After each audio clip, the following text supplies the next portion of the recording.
will you feel bad like if you were to go off because you finish your work, or do you feel like, oh, you know, I'm new and all, like I think I need to stay?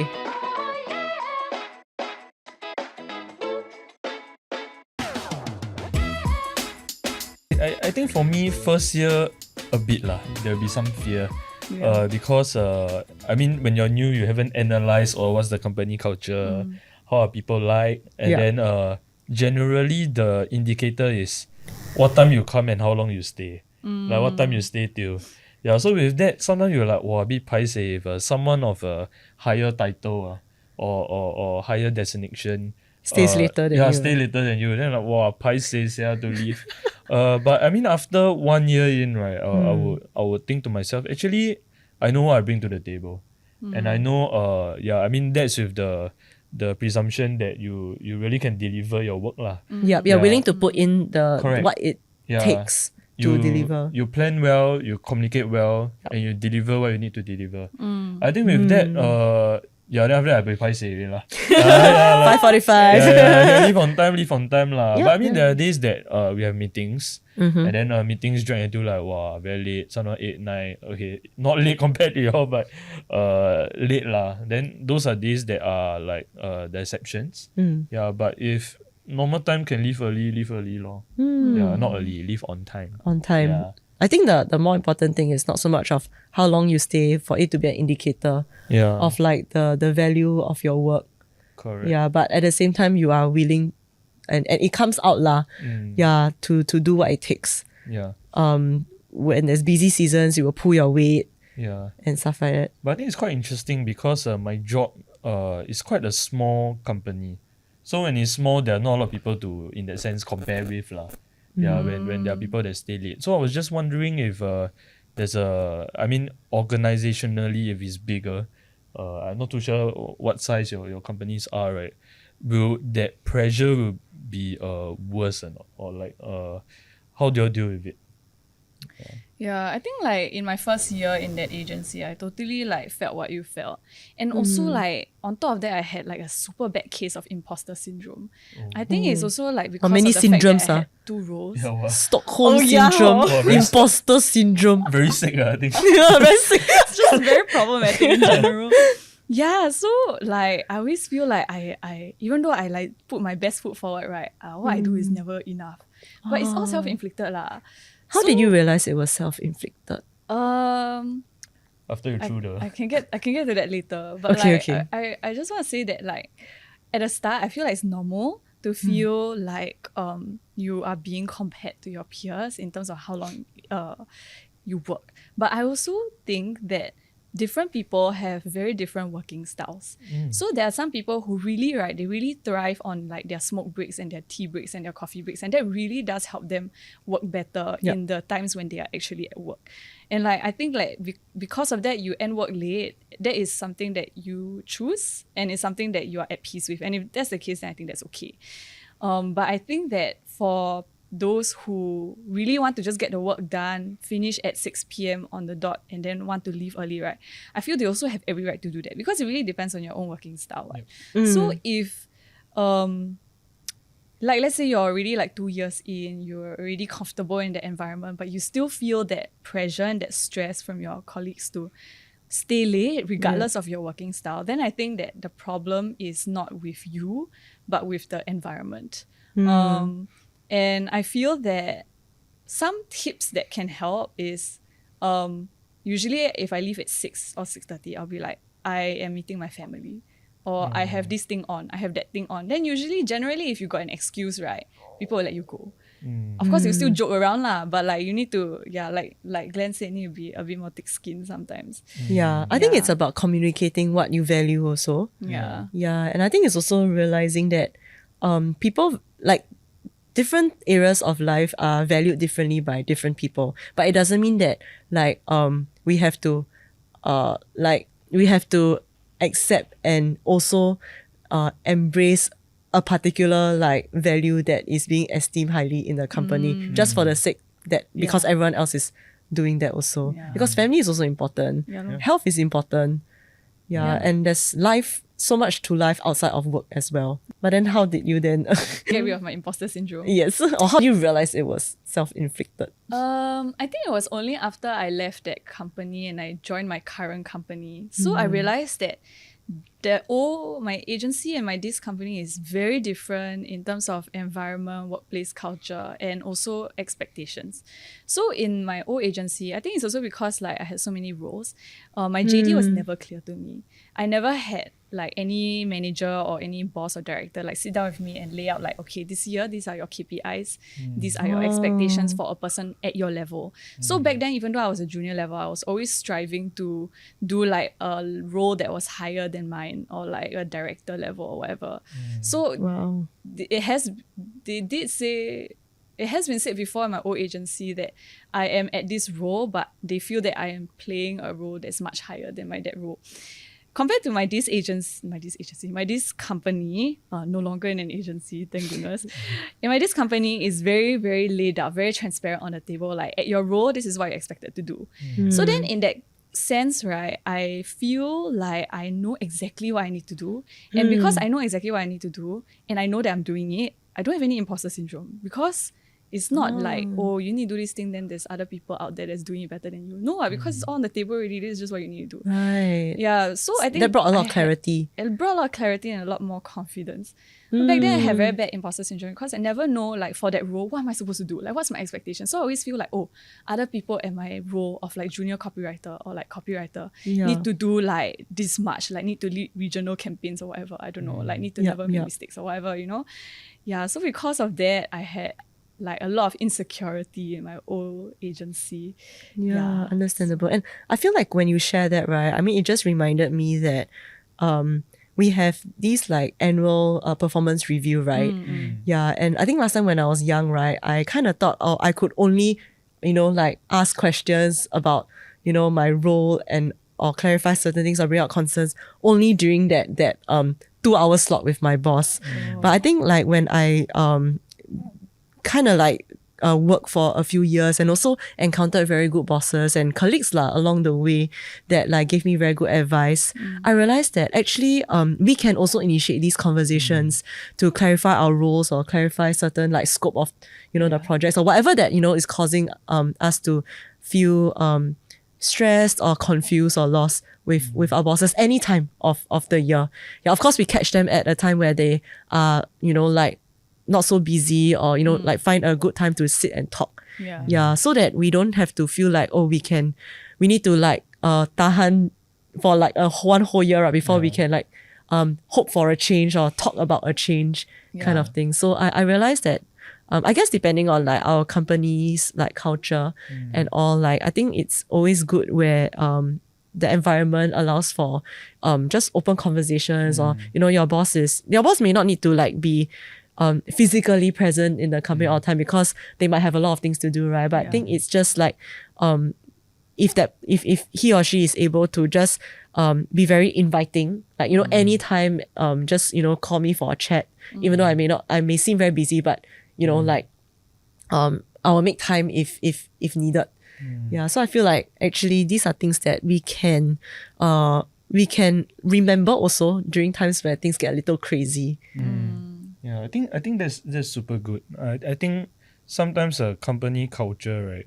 When the KPIs are not clear, you don't know what exactly is the standard or what exactly is the indicator to deliver and what exactly is good performance. Yeah. And I think when that's the case, just like Elyse, right, you won't know exactly what you're delivering. Yeah, so you don't know whether you're over-delivering, under-delivering. And I think that a grey and ambiguous place won't do you good mentally. Yeah, it's like you come to work, you don't know that whether you're doing a good job. You might feel insecure, or you might even think that you're doing a super good job, but people might think that they might have opinions about why are you doing so much? Why are you spoiling the market? And or even things like I mean different problems but when we have open conversations, I think that would be super helpful for in fact the entire company lah. To clarify or Yeah. realign certain And things. to just have I mean, when you manage to have these kind of conversations with your boss, and then you have a casual chat with your colleagues about it, then they know that actually we can do this. We can have open conversations with our bosses, and then actually it benefits everyone, not just us as individuals. What was the one thing that you held on to that that helped you to go through the very stressful work seasons? Okay, one thing. Okay, maybe I can share a story. I did mention that I was working 19 days straight, right? So I go to church. So in church we have this thing called the life group lah. So it's a community where we gather weekly. So when you do the math, 19 days out of 30 days, there are many weeks that I didn't go lah. I didn't go to church, but I think I do look forward to meet them all the time. Yeah. Why so, right? I think these people are like-minded people with the same faith as I, and I think I go to them sometimes just like being myself lah. I just come, I share with them. Wow, actually work very stressed, work very tiring, and these people are always very nice. They give me advice. They listen to me. They pray for me. They sometimes buy me food because I like to eat. Yeah, and they do these things for me. Yeah, Nice. and I think I after these crazy periods, right, I will always look forward to meeting them, and I know that day will come lah. Be it 7 days, 14 days, 19 days, a month. Wow. These are people that I can turn to both during and after these crazy periods. Yeah, and I'm thankful that it's like a place of refuge in that sense lah. Yeah, like I get recharged after I don't know, feeling depleted at work. Sometimes work is just so stressful and tiring, right? Yeah, but I mean, even though these gatherings are like after work, but You still like go down. yeah, it's like after a your long day. physical battery is dropping, but you just feel so energized and refreshed after lah. Yeah, That's so great. that helps me a lot.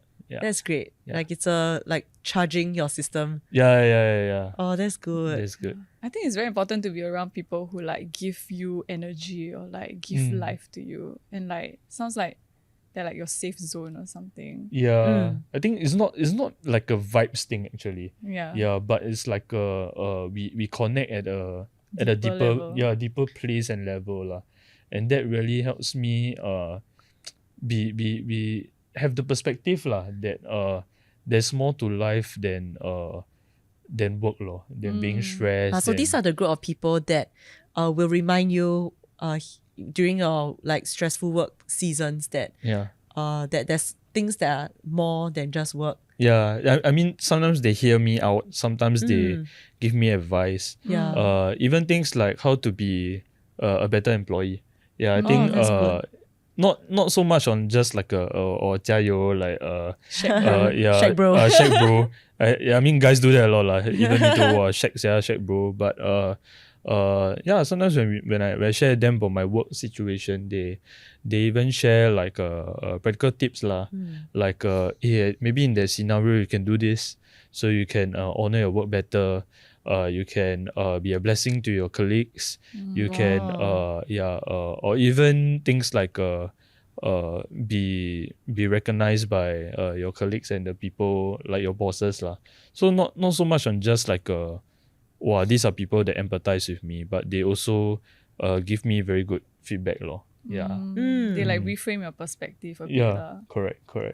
Feels Wow, important to have these nice. people. Yeah, for sure. Yeah, I think it's interesting because in a sense I also realized like for me, right, stress does like makes people do like weird things also. Like I think different people react differently to stress. Yeah. And then in my case, in advertising, right, people are very vocal, very expressive. Okay. Yeah, so you will hear like people cussing, swearing, like scold, like the client scold vendors, scold each other Yeah, and stuff like that. And sometimes it can get like a little bit much. Yeah, especially when, sometimes like I will wonder, are we on the same side? Are we on the same team? Or like how come sometimes you kind of like walk around eggshells or so, that kind of thing. So it was very funny because like I think during these moments, I realized that one thing that I learned also about like how to react to stress in a way that doesn't put like other people down, but to try to I guess lift people's morale and spirits, or to try to find a new focus point lah. Like instead of just complaining and all. Yeah, I think a lot of people will complain, will try to point fingers. Yeah. So I think there was one time, right? There was like this like young employee. She made a mistake in like what in her role, and it like snowballed like quite a bit.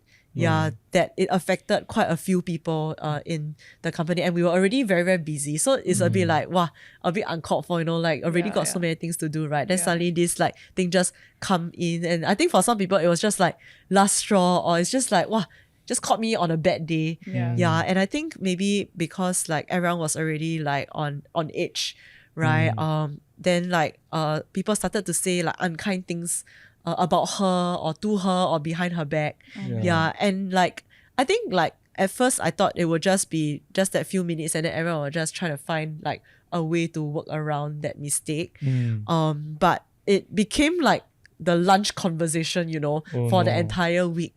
Yeah. So like we will go out eat together, right? And then it will just be people complaining about her, like they just don't talk about anything else. Oh no. Yeah. And I felt like, wow, it's supposed to be like a team culture. And I think for me, one thing that stresses me is when like people that I'm supposed to work with and spend like a lot of time with, like, like stay unhappy at each other, and no one is like, doing anything to like try to fix like the issue lah. Yeah. So I don't know what came over me, but I just like just said during one of the lunch lah, I said actually like maybe like, I mean, people were saying things like, oh, she's like very irresponsible, she's very careless, like, and it started like, talking about her character and stuff like that. So I just say like, actually, I think that a person's character isn't about like what they did wrong, like the mistakes that they make, but like whether how they respond and how they like rectify the mistake after it. Yeah. Then like as soon as like I say that, right, then I was like, oh my goodness, like, am I gonna be next on the chopping block? Like what is gonna happen? Someone's like lunch, everyone's supposed to like, I think if everyone like just want to release some stress by complaining, right? Then I just like stop it, that kind of thing. Yeah, but like I think interestingly, someone like just thought about something else, like don't know lah, want to watch like whatever movie this weekend. Yeah, so and I think like after that, like one like a senior copywriter, she's like 10 years my senior, she came up to me and like said that actually like what you did was like quite good lah. Yeah, because I think it just changed the dynamics of like the conversations after that. Like after that we just started to think about like what kind of solutions that we could bring to the client. Yeah. And like it wasn't just, oh, you make the mistake so you go and solve your own problem. Like we just like, very territorial, just keep to our own lane. Yeah, but like I think in the end we did come together as a team. Yeah. And I feel that like I think this is where I realized that stress can be good also. Like I think it can reveal things about us, but it can also present opportunities for us to not just like look at people based on what they can do or cannot do, or what they did right or wrong. Yeah, for sure. But like for us to be able to come together to support like the person lah, whoever that is struggling also. Yeah, so think that like was for me, because I feel that like I think people are so much more than like what they can bring to the table. And even though yes, it's a work environment, our relationships are we're not just like friends, we're not here just to like have fun, be a family, like we're here to do work, right? But like I feel like people are still humans, people still have feelings, we all have weaknesses, we all have like blind spots, right? And I think the reason why we are in a company and we are a team is so that like we can cover each other also. Yeah. So I felt that like I think this is something that like I want to continue to have, because if I was the one that made the mistake, like I don't think, you know, I'll feel very good if people just, you know, talk behind my back. Yeah. And then like my boss don't say anything. Then like 1 year later during my appraisal, then like, you know, like cut points and all that. Like, wow, it's crazy lah. But like I think that's something that like I would wanna like hold on to lah. Yeah, that like perspective that people are really more than their jobs. Like people are people. So yeah. Where do you think this perspective comes from though? Because it's not a perspective that many will have, especially in a creative agency. Yeah, I mean, let's be real. That's true. Yeah. Especially when like there's a lot of work, right? Yeah, and there's like so much to like at risk. Yeah. I feel that at the end of it, like I think people are like your strongest assets. And like relationships also are what brings the best out of people. Yeah, and I feel that when we want to do the work, like the best kind of work is produced when, like that, this is my opinion lah, like the best kind of work is produced when people know that they are valued for just who they are more than like what like they can bring to the table. I think this is something that like I myself personally experience also. Like when I make mistakes, you know, at work, and like instead of being like brushed aside, like people step in to help. Wow, I feel like quite bad for your that colleague because I think for me, at the very beginning of my career, like in my first few months of my job, I was that colleague that made the mistake, and that like people, I mean, I wouldn't know because I wasn't there, but I'm quite sure they probably like talk bad about me behind my back lah. Yeah, so like basically there was this email that we had to send to our client. Then in the email got some like confidential documents. Then I never checked properly, right? I CC a competitor agency. Oh no. It was so bad. And then that time where it was when we were up for repitch also. So the agency was also trying to win our client over. Oh my. Yeah, then they saw the confidential info. So anyway, yeah, that was my huge mistake. And I think I really struggled during that period. So like when I first joined this agency, I was doing PR for the first few months. So I realized then that like in all of my years of life, right, like I don't want to toot my own horn or anything, but I kind of got by in school. Like I never like really like failed super badly or anything. I just like, I was like an average student. So suddenly I joined this job. Suddenly I'm so bad at it. Like every single day I am just getting scolded by my peers lah. Like I remember there was this one like freelance director. She texted me. She was like, you know, I'm not your teacher. You're not in school anymore. You know, I can't keep checking your work like this. Then I'm like, oh, so stressful. it's like it's very strange. You know, it's very out of character for me because normally I check my work and like normally it's like okay one like. And then suddenly people are saying that. Then suddenly I'm like so sweet. Yeah. Yeah. Then some of the mistakes I made, I also like want to smack myself. I'm like, why I made this mistake? Then I started to like question myself lah. Like, is it maybe really I am just like that bad? Like maybe I'm only like book smart. You know, people always say like, oh, like some students really only book smart, but like on the streets they will die.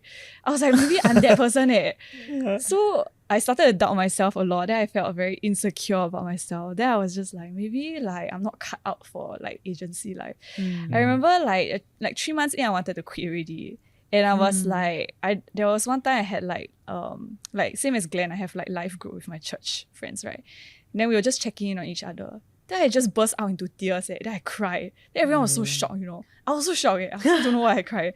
But anyway, it was a very emotional time. Then I remember I asked my mom, like, what should I do? Like should I quit?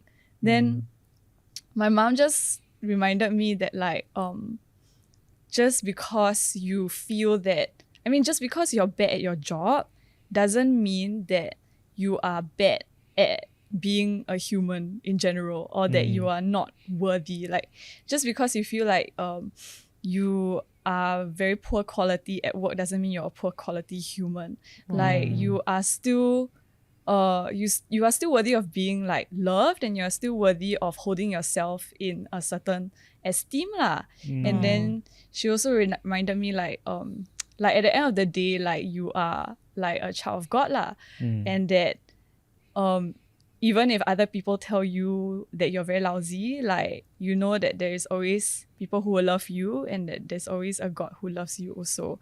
And that at the end of the day, like, the work that you do or cannot do doesn't matter in the long run. So I felt like that was quite freeing for me, because it made me realize that I'm not just my work. I'm not just what I can deliver at work. Like, I am still worthy of being loved, and I'm still worthy of holding myself in a certain regard lah. So that was one thing that I felt helped. Like, so I just held on to that, the fact that I know I'm bad at my job, and sometimes really cannot help it. Sometimes really just a job fit issue. Like, sometimes you are just a square peg in a round hole. And I think that was me, and I feel like God placed me there for a reason. And sure enough, that reason came when COVID hit, and then eventually they rotated me out of my position to be a copywriter instead.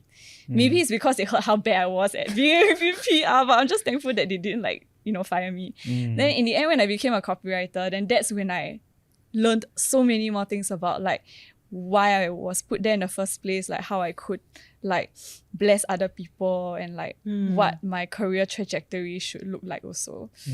So I think my identity as like a Christian strangely enough helped me in my career. Oh, that's so good.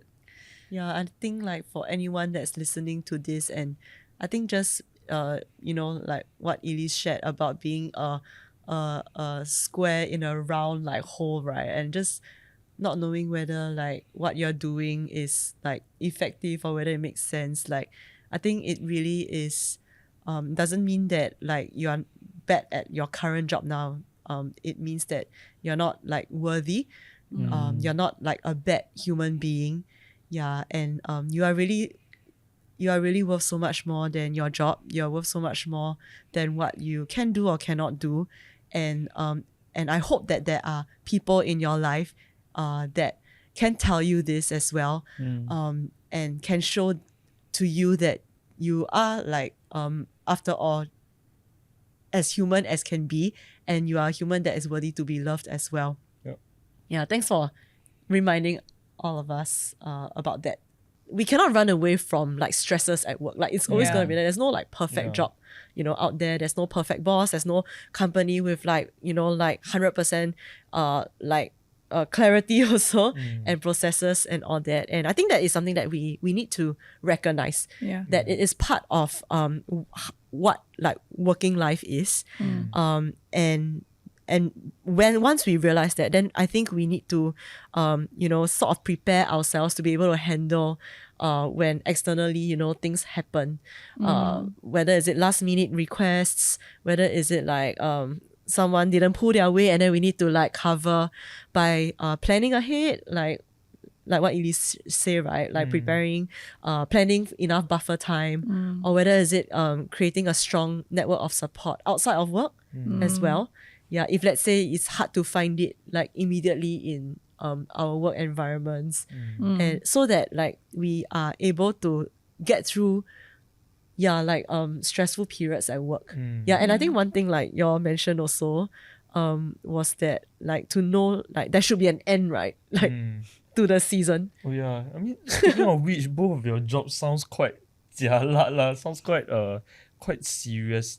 Just on a less serious note, have you all thought of like quitting your jobs? I quit. Oh, you quit. Oh. I mean, like I it wasn't just like the push factors lah. Okay.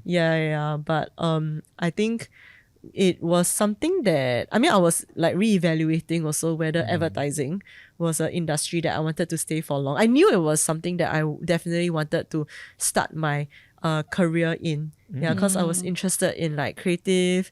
I wanted to know what it's like to work in a team with different specialized skills, right? And I think I was very grateful for the number of years that I had. But I knew that there are a lot of other things that I hold very dearly to in life as well, that I also want to invest my time and energy in, like my family, relationships. There are people, students that I mentor as well and journey life with, and all these things need time, and I don't want to give like my leftover energy to people who are important to me. Yeah, so I just felt like maybe I needed to take a step back and think about whether this is something I want to continue, like, you know, for another 5 years, for example. Yeah, so I think that was where it wasn't just like, oh, you know, like the client sucks lah, then the companies like always say yes one, then okay lah, just leave kind of thing. But I think it took it was a process of like talking to like my bosses, talking to like my mentors as well, and people who have left advertising, and even people that returned to advertising as well. I try to talk to like a few people so I know that it's not just a purely emotional or subjective thing for me. And so in the end you quit. Yeah, in the end I did quit, so that I okay, to be honest, like I realized that it's very hard for me to think about all these deep things like, you know, need a lot of like reflection, right, to think about, hey, what do I really want and why, while running 5 campaigns at one time. So it's like you only got the shower time to think.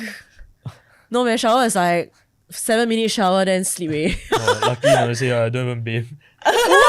In that 19 days, I got bathe. later we need to like clean the couch. Oh my god. Yeah, but so I decided to leave without like finding another job to rest. Yeah.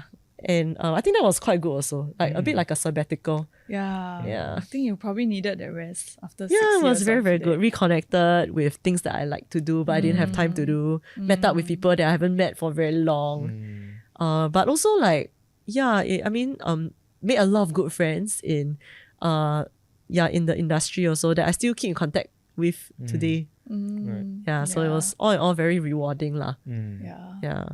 Yep. So even though it's like, oh, you quit, but there are like, I know why I quit, and I think those are that is very important. Yeah, I think like similarly, I think my quitting story is quite similar to yours. You were saying just now, sometimes these bad seasons, like you need to know that it will end, because it's really not sustainable to just go through this season forever.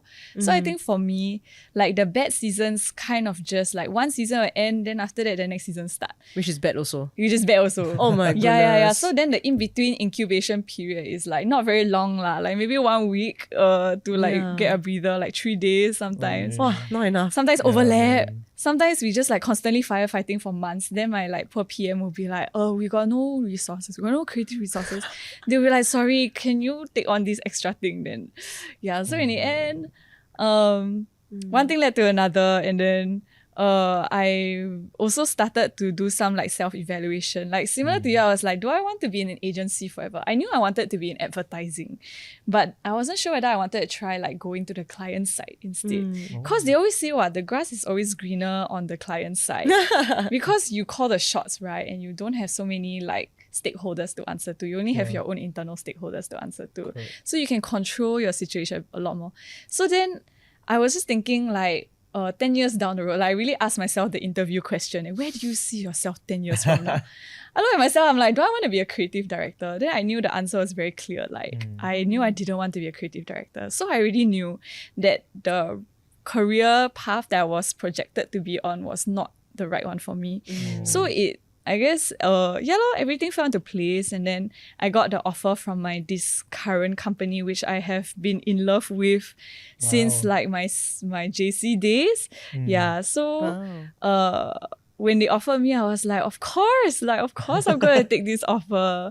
So then I just... so the timing just matched up. Yeah. Okay, it wasn't very easy to find a job also, not going to lie. Like it took like many, many months, and then sometimes like I feel like giving up. But another thing that also helped, right, was like, you know, we were all like stuck in prison together, right? It felt that way. Until one of us left it. Like one of my very close friends, she was like, okay, I'm leaving. Then we were like, you can leave? We were like, huh? Like the prison door open. Yeah. I was like, you mean there's liberation on the other side? Then, so then I think that like also started like a whole new season for like a lot of us in that company as well, when we realized that there was better out there. So in the end, I left No for regrets. something better. Yeah. I feel like the memories that I made and like the experiences and the tears that I cried and everything was all super worth it. Like I feel like I learned so much from that. And I'm definitely like not the same person. I wouldn't be the same person if I didn't go through all that. But at the same time, it's like being able to know to yourself like what you are worth, and whether you want to settle for a place that maybe it's not where you can fully maximize your abilities. Or not abilities, but more like a place where you cannot fulfill your dreams. Wow, it sounds so wishy-washy. But yeah. But for you, it was more like the projection of the 10 years. Yeah, it was. I knew it wasn't where I wanted Because you to knew be. like, I guess for those of us who don't really know, like me, just figuring things out 1 year at a time. Yeah, I think for me, it will probably be like whether what is what I'm doing still meaningful. Yeah. And maybe what the things that I value, right? Is it still being upheld? And can I find that balance and to know that maybe like Glenn, right? Like there are some busy seasons where everything else needs to take a back seat, but knowing that it's not there will be an end date. Yeah, and if there's no end date, right? Then I probably gotta do something about it. Yeah. You also, Glenn? Actually, I think for me it's quite cool. I mean, even though I talk a lot about how there are periods that are crazy, right? Well, I really love my job, and I think He got the Stockholm syndrome. no, Nobody but quit before, right? it was such a blessing because I graduated only. Okay, I started work quite early. I mean, in a sense, after graduation, I didn't take much of a break, and I came from a private uni. So with that, I didn't had it wasn't a requirement to have an internship during uni, and I didn't lah. I mean, for a few reasons. One of it was quite lazy lah. Then I was trying to That's okay. just gamble in the sense of will I be able to land a full-time job if I don't have an internship experience? Then, Wow. you want and to I- take up that challenge. And I think in Yeah. Singapore it's such a big thing. Like everyone is yeah, pursuing yeah. internships. Everyone some is multiple internships, right? Every yeah, summer break. Yeah, I was super blessed because I went to the interview. I mean, I applied, and then after when you graduate, right, you try to build up your LinkedIn, and then it looks quite measly lah. Like, I got nothing to put. Very clean, And then, minimalistic. Yeah, very clean. Sometimes people try to like put relevant info. My one don't even have info to put. Yeah, but I applied anyway lah. Try to apply for jobs, and then this place that I'm working at now gave me an interview. Yeah. So I went for it, and then after one interview I got in. Then Oh, I'm like, one interview only. yeah, one interview only. Wow. So I met the CEO and this guy that I'm taking over. They interviewed me. I try to upsell myself lah. I say, I do this, do that. So marketing role, right? I do video edits on the side. I play No a bit wonder of they ask you to do instrument. the whole event lah. Yeah, so I try to upsell lah. But honestly, I don't have much besides a degree. Yeah, I don't have a valuable internship experience that I can boast lah to my future employer. Right? But I just tried, I just went, and I think the doors were really open for me. Like after a while, they contacted me, say like we want to have you in the company. Then I'm like, whoa, like I felt that was a super big blessing. Yeah. Yeah, when I told my friends, they were like, serious you know internship experience, then you just got a full-time job like that. Then I'm like, yeah lor, really like that lor. Yeah, so I was super thankful for it. Yeah. Yeah, and with that, I don't think I'll quit anytime soon lah. Yeah. A round of applause. I really Hope really your love my boss is watching this. yeah. Shout out to my boss. I like to work for you. Yeah, but Stockholm yeah, syndrome. Stockholm syndrome. good opportunity to learn and grow, even though there are many things to do. Like a lot of things not within your control. Yeah, a lot of things not within the scope that they put out when they were hiring. But I think it's good experience for me also. Yeah. That's good. Wow. Thank you so much for, sharing like how your work experiences has been. Right. I think even 1 year into the job, there's already so much learnings and takeaways that you can have, and that's very good that we are able to remember all these, because actually beyond the actual work that we do, right? It's really learning what kind of person we are when it comes to dealing with stress. What are some boundaries that we realize along the way? We got to set up for ourselves, and how to communicate well as well to not just our colleagues and bosses, but to the people around us that we also want to pour our time and energy into also. Yeah, I think it was a really, really good chat, and maybe if there's any last piece of advice you would want to give to young grads, or even people who have worked for a while but are currently facing quite a big hurdle in their job that's causing them some stress and anxiety, what would you like to say to them? Okay, I think I can go first. I think one thing I would say to them is give your best at work, in your job, but don't drown in work. Yeah, there are really sometimes more things to life lah, and more purpose to life than drowning yourself at work. Yeah, I think it's such a Singapore thing where 5 out of 7 days you're working. Out of that 5 days, more than 1/3 of your time is used to work, and the world tells you that work is very important. Give your best at work, and not just best but beyond. But just give your best. When you touch your heart and you know that that's your best, then I think that's enough lah. So constantly communicate.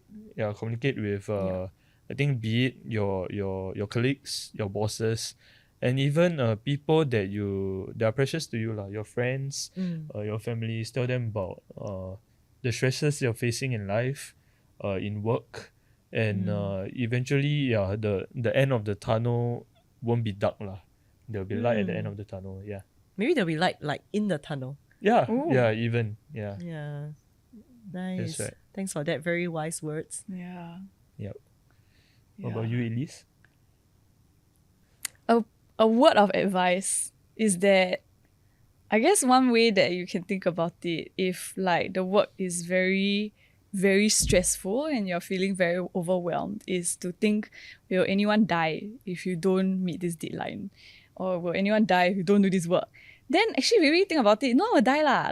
If this ad about this food don't run, everyone they'll just continue living, So I feel that can help to put things into perspective. And I think another advice is of course this one is only if you got very good friends in the workplace, but sometimes going to office helps to make overwhelming seasons feel less overwhelming, because you are once again reminded when you look at your colleagues and your friends who are also all struggling that again no one will die.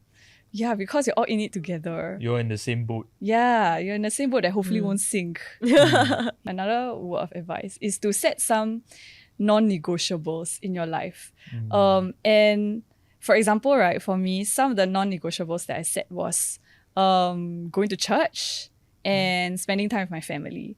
And in some sense, these non-negotiables, which you can think of as restrictions, right, around your time, also ended up becoming a way to free myself.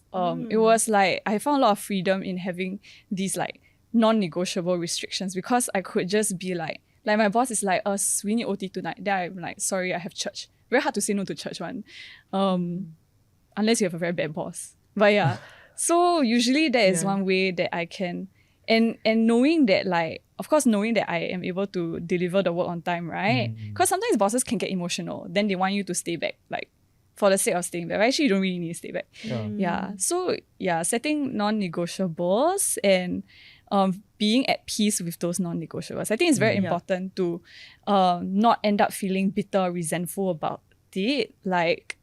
It's not good if you set non-negotiables and you end up feeling very resentful, wow, why church take up so much of my time, that it, then already maybe you might need to reevaluate what you prefer to prioritize in life. But two things is no one will die and set non-negotiables. I like the first one. I would tell myself also I'm not a surgeon. Shout out to all doctors out there. You are very amazing. But I'm not a surgeon. If I send this email 10 minutes late, really nobody will die. So I can still go out and take my lunch, you know, that kind of thing. Yeah. So I really hold on to that as well. But in the very, very stressful times, I think for me is also to know that it's, I think when it's stressful, you just want to get things done. Yeah, and like you just want to like faster finish the work because that is the source of stress, right? Yeah, but I think like during those times, I also realize what helps a lot is to remind myself that this too shall pass, like this will end. But before it ends, right, know that there will be good that comes out of it. Yeah, whether is it like and how can I recognize the good that still exists? Whether is it having like colleagues that, you know, like that can chong together with you, whether is it having like an understanding boss or a boss that's open to conversations, whether is it having like friends that, you know, like drop by to bless you with a meal. Yeah, and I think it's really being able to recognize that like outside of the work itself, there are still like good things that are happening. And another good thing is actually like knowing that like what doesn't kill you like can make you stronger. Yeah, like if you are able to persevere through and have the energy after maybe recovering from your sleep that to reflect a bit about what just happened. Yeah, I feel that there's a lot of things that happen in stressful situations, right, that can teach us a lot about ourselves and teach us how to grow to be stronger, more resilient, and I guess to do things like better the next time round also. Like we just, it's not like, oh, stresses will go away, but I guess we just learn how to fight better. So it's a bit like no one will die. You shouldn't die. I try not to die. And you won't die. Wow, thanks for the summary. Wow, good. Very good, very good. Yeah. So thank you so much for being here to chat with to chat together today. And we've come to the end of this episode on working and stressing about work, and hope that, you know, whoever that's listening to this or watching this, there's, you know, a bit of like insight or a bit of encouragement for all you people out there. Know that if you're OTing right now, you're not alone. We've all gone through that, and we will all OT in the near future as well. And and we hope that you really took away something from this episode. And if you like our content, feel free to like, share, or subscribe, and pass it on to a friend that you know will greatly benefit from this. We're also on Spotify. We're on Apple Podcasts. You can find us on our YouTube channel, and you can follow us as well for social media content on Instagram and TikTok at ngl.people. If you'd like to get to know the community, we have an amazing community as well on our Telegram chat. You can just search for it. It's called NGL People, and you can drop your questions there. You can tell us what you like about this episode. If you have more questions about, how to handle work stresses, you can just drop it down there. We've got amazing people who, will be able to share like their stories and like pieces of wisdom with you as well. So with that, thank you very much for coming, and we'll see you for the next one. Bye.